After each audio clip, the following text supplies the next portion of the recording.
din yan. So, mother na mother, di ba? Wala, yung sinasabi niya, ni Godwin, lahat na sinasabi niya tama naman. Ayaw ko na dagdagan. Yun lang. Digit na, digit na, digit na,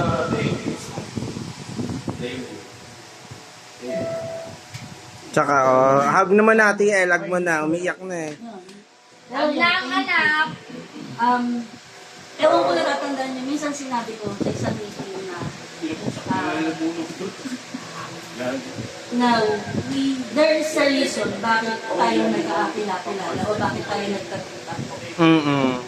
May And reason. I think nung aalis na ako, tingin ko na serve ko na yung purpose ko para sa inyo. Diba? Yun yung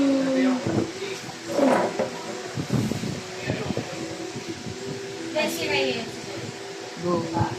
so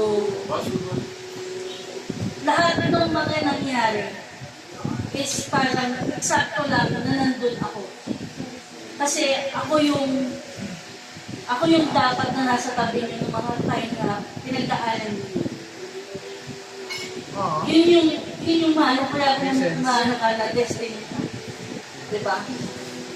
Yung tean, parang nakalilaki ka eh. Tapos bigla ka nalipat sa akin. And that's, yun yung, tapos bigla ito na yung, sandali lang naman, tapos yun na yung issue, di ba? Yung, diba? Yun. Nel, yung time natin na mga nangyari. Nung kinigi, kakalipat ko lang as TL sa kanya. Siya, kakalipat na lang sa akin.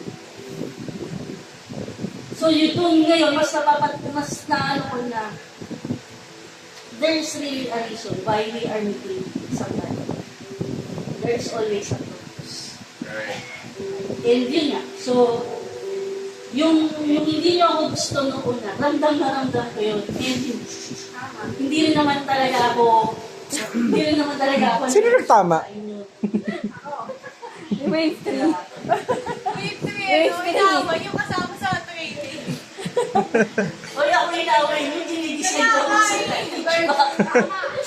Gusto na inaaway si TL? Oo, diba tayo?